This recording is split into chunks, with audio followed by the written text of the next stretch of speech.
I feel like I have a lot to say.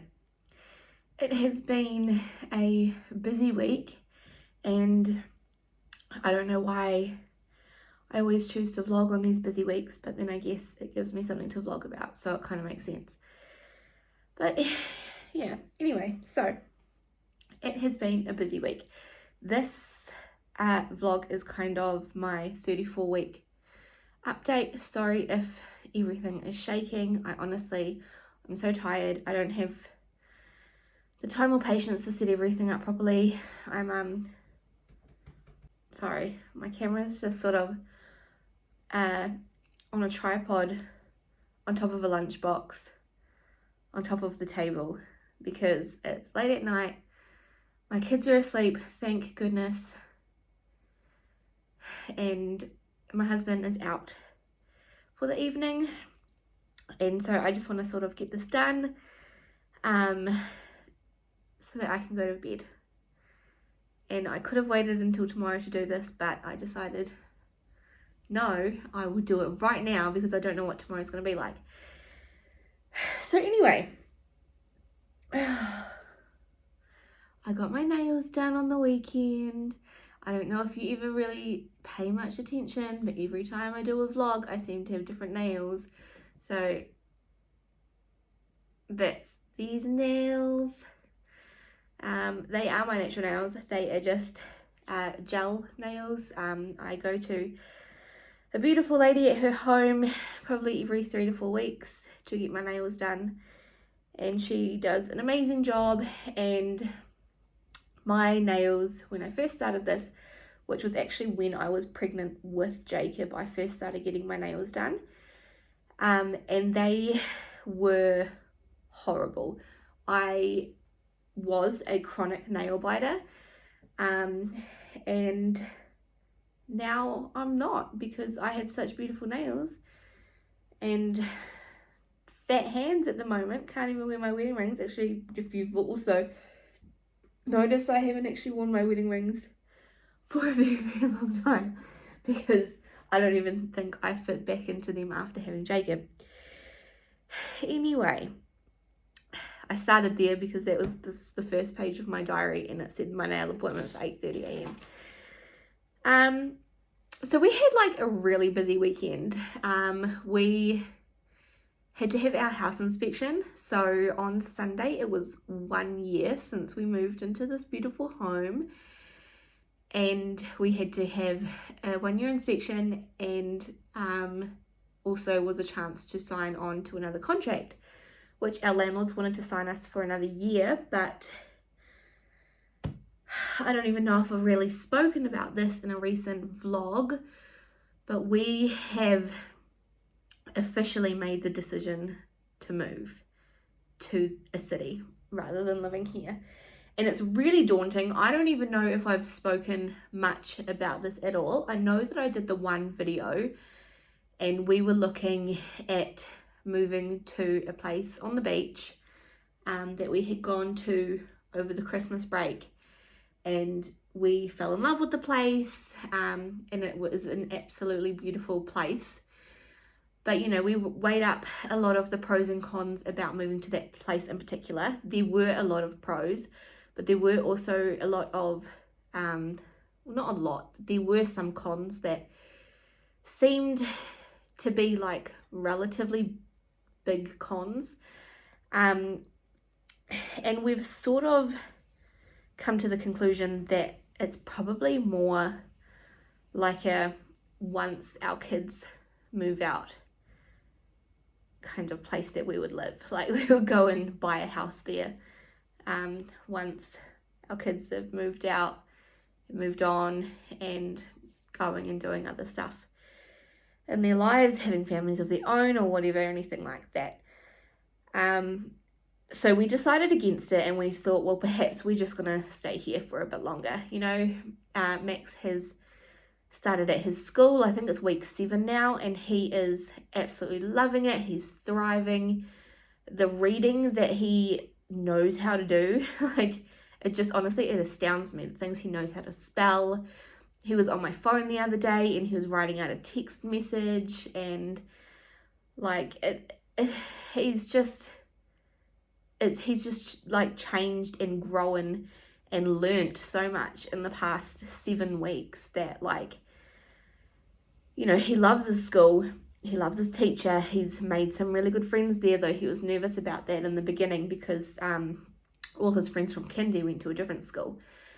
But, you know, he's done amazing and he's doing amazing, and the last thing you really want to do is rock the boat. But at the same time, like, now that we have made a decision to move, we are sort of just hoping that the fact that we're moving still during his first year, he hopefully will be able to settle in quite quickly. He is a very adaptable kid, not saying that things like this can traumatize children and big change for them is scary for them or anything like that. Like, no matter how easygoing the kid is, it's going to be a change and it's going to affect them.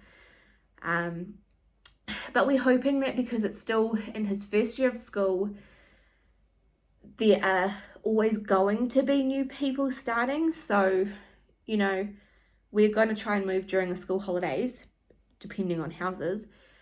But if we can, that'll be the best, because then he can start at the start of a new term, and there's always new kids starting at the start of a new term when they are new entrants, because, you know, they're constantly turning 5 throughout the year and they just start, you know.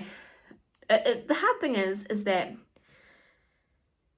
depending on the school, you can start whenever. Like, you could start the day that you turn 5, you could start at the start of a term, you can just pick a date and start at that date. But a lot of schools, including the school that Max is currently at, they only have intakes in week 1 and 5 of each term. So if we moved in, say, week 7, then he has to have 3 weeks off school and then 2 weeks school holidays before he can even start school, which wouldn't be the most ideal. So this is why we're hoping that we move closer to a school holiday period. Going back a little bit, because I just went off on like a little train there, we had pretty much decided to stay here, and then my husband's boss, he was just like, look, you've been looking at moving and then you decided not to, which I'm grateful for, because moving did mean that my husband would leave his job and get a different job. But his boss then turned around and said, would you move here? Because he runs a city that's 2 hours away, while my husband like runs this town that we live in. And his boss just basically said that he was too valuable and he would do whatever he could to get us to the city so that my husband can work with him rather than just, you know, working kind of for him. So that was sort of like, for me, moving to that city was never ever an option. Like, I've been there a few times and I don't like it. I really don't like that city. Anyway, never appealed to me, and so we had never kind of thought about it. But then when his boss sort of put his proposal forward, we were sort of like, okay, we really should think about it and, you know, take it into consideration and look into it a bit more. And it just so happened that one of my friends just moved to one of the suburbs in the city, and she said that she loved it, her kids were loving it, her son has just started school there, and she was just like, you should have a look at it, like, don't pass it off as just being part of the city. So my husband, he works up there quite often, and when he went over there, his boss took him to this suburb that we are looking at, and he said it was amazing. He videoed it for me, and then the following weekend we ended up going there so that I could see it for myself, and we took the kids and they, you know, played at parks and stuff like that, which was cool for them. And yeah, we looked around and we looked at a couple of the schools, and honestly, it's a beautiful suburb and it has everything you need. Like, I won't even have to really go into the city unless I wanted to go into the city for city things. But in this like one suburb, there's 3 supermarkets, there's parks galore, there's 3 or 4 different schools, and they are all like really, really top schools. And yeah, so basically we told our landlords when they came for the house inspection on the weekend, and we are looking at moving in July, which is insane. And that was really long explanation when I could have just said we are moving in July. But anyway, like I said, I had a lot to say, and that was part of my list of things that I wanted to talk about. On Monday, so today's Thursday, on Monday I got a phone call from Kindy saying that Ava had just thrown up all over the floor, and I had to go and pick her up. And poor girl, she was so beside herself. I felt so sorry for her. I felt sorry for the Kindy teachers for having to clean up her vomit, and felt sorry for the other kids that were around. Like literally that would be my worst nightmare, being a child at Kindy and seeing another child like throw up everywhere.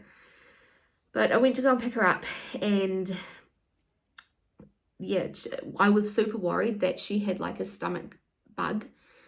I thought I'm way too close to giving birth to deal with a tummy bug going through the whole family, like gastro or something like that. Like the last time we had gastro was January 2018, so it was like over 3 years ago, and it was honestly the worst couple of days of our lives.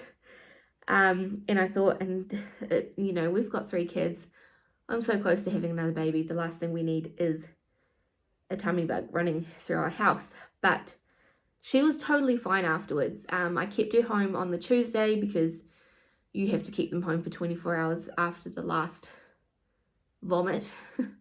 And that took us to, lunchtime Tuesday. So I thought no point sending her for a couple of hours after that. Wednesday was her day off anyway, so today was her first day back, and she was totally fine. Luckily, it was just a one-off. It wasn't a tummy bug or anything like that, which very, very thankful for. But I don't know what it was. Maybe she'd eaten something weird, or just eaten too much, or something. I'm not too sure. And now for my 34-week update. I had a midwife appointment this morning, and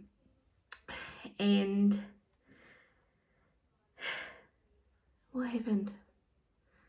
I don't even remember what happened. We just talked. We went over my birth plan. I don't really have a birth plan this time around. Part of me wants to have a water birth because I've had, great success with having a water birth the past 2 times. And, just the water itself is a form of pain relief. And just the weightlessness that you feel in water, especially when you're in labour, because it's just hard to move anywhere. At least in water, you're a bit more free. So part of me wants another water birth. But then the other part of me, the part that has really bad anxiety, is telling me that it's not a good idea to have a water birth, just because of what happened last time.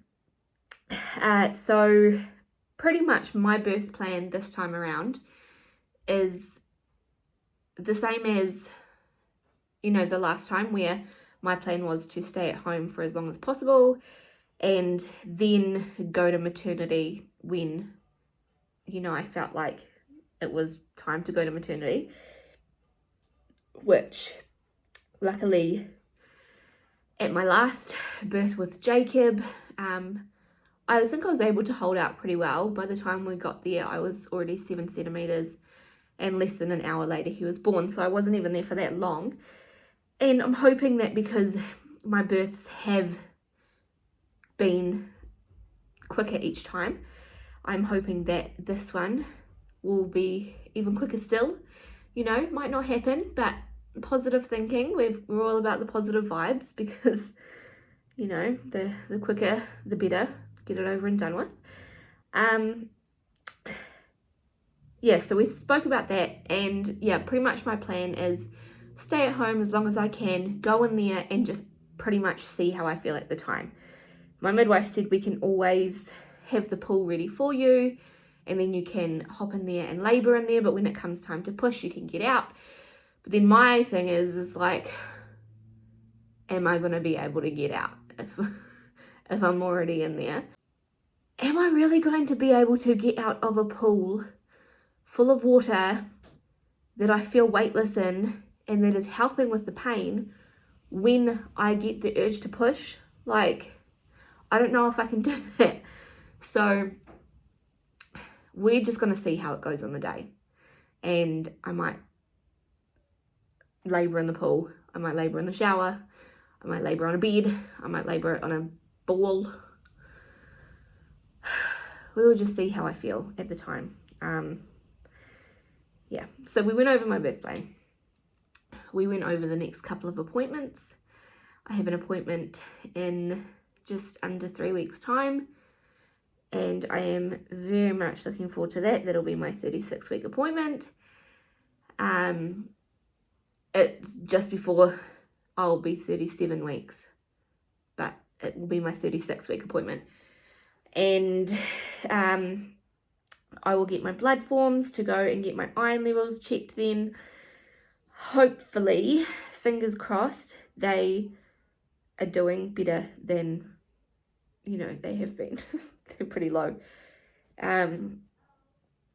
Yeah, so all of that went fine anyway. Baby is 1/5 engaged, which was the same as Jacob at this time. He is head down, kind of ready to go. He is so active. Like, he hurts me so much when he moves around. I don't know if it's because he's my fourth and everything's just kind of, in different areas in my tummy now, and it hasn't been long since my last one. Maybe I don't know what it is, but when he moves, it hurts a lot. And I am getting Braxton Hicks a lot. Crazy tightenings. The other night I was up for a few hours. Like, I think I had maybe 3 hours sleep all up, just between Jacob crying because he's teething, Max got a bleeding nose, I think Ava had a bad dream, and then I was having Braxton Hicks contractions throughout all of that as well. And like, it got to the point where I decided to download a contraction timer on my phone so that I could just keep an eye on them and make sure nothing crazy was kind of going on. But like, for a first time mum, if you got really bad Braxton Hicks contractions, you may not be able to really tell the difference. But they do say that if you move, like if you change positions, they'll die off, or you could get them consistently, but as long as they don't change in intensity, then it means that they're Braxton Hicks, not real contractions. And all of these things that you learn, and then going through it so many times as well, really kind of puts your mind at ease that this is my fourth child, and I've had Braxton Hicks with every single one of my pregnancies from the 30 odd week mark. So I know that what I'm experiencing is Braxton Hicks, but at the same time, it might be my fourth and I might have experienced this a lot of times. But when it's the middle of the night and you feel like you are so sleep deprived because every single person in your house is keeping you awake and your bladder isn't letting you go for more than an hour and a half, 2 hours at a time with having sleep before it needs to wee again, like, you experience Braxton Hicks and you're like, oh my God, what if this is the real thing? And that happened to me the other night. Wasn't the real thing, obviously, but I downloaded the contraction timer. So now I have a contraction timer on my phone, all ready to go for in a few weeks' time. And that pretty much sums up everything that I wanted to talk about. And I apologize for the long video and going off on different tangents and, going through different trains of thought. And, So I get home from my midwife appointment today and I get a phone call from the school. Luckily, Jacob had just woken up at this point. But I get a phone call from the school saying that Max is in the sick bay because he has a really sore tummy and his teacher sent him there because he has gone to the bathroom about 5 or 6 times already that morning. And I'm just like, oh no, is this the tummy bug? Like, seriously, did Ava like have it but got it like really mildly and then it's just sort of sat in their systems for a couple of days? Because I mean, she had it on Monday and today is Thursday, and yes, it's like, sorry, TMI, different ends, but it's all like connected, right? So I'm just kind of like, maybe we weren't out of the woods and maybe there is a little bit of a tummy bug going around, and I really hope not, but yeah. Why? If this was my first baby, I wouldn't have to worry about this kind of stuff. Like, and no one tells you that about having multiple children, is that things like this happen all the time. Like, you bring home a newborn baby and then a week later your kid comes home with green snot running down their face and coughing everywhere, and because they're only blimmin' 3 years old, they don't think to cover their mouths when they come close to you, and they cough all over the baby. And regardless, that is my vlog for the night, my kind of life update, my week update, my children's illnesses update, my 34-week pregnancy update. And now it is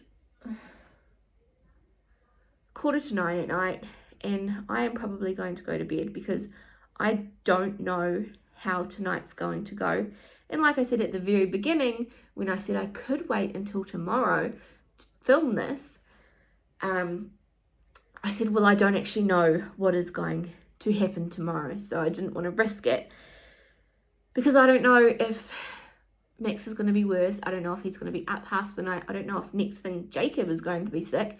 I don't know if Ava's going to come back around and be sick all over again. I don't know if I'm going to be sick or my husband's going to be sick. Who knows? Let's hope no one is sick, and let's just hope that perhaps it was just something that Ava ate, and then it just so happens that 3 days later Max had a bit of a sore tummy and had to go to the toilet a few times. I don't know.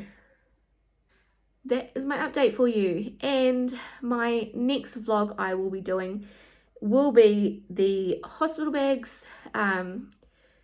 I have just bought a new nappy bag online, so I'm just waiting for that to arrive. We still have our nappy bag from Jacob, and we still love it. We use it all the time, but because of that, Jacob will still be kind of using it when my nana comes down to watch the kids while we are at maternity having the baby, which meant that I had to buy another bag for the baby so that we could have all of his stuff in it for the hospital and whatnot. So I'm just waiting for that one to arrive, and then when it does, I will go through my lists and start packing the hospital bag, you know, sorting out what I want to take and everything like that. And then once I know all of that and once I have everything organized, then I will do another vlog. And yeah, so next one will be the hospital bags, and I need to go to bed because I am so tired. I feel like I am so sleep deprived. I woke up so early this morning and I am rambling once again because that is my favorite thing to do apparently. So I will love and leave you. This has been my 34-week update.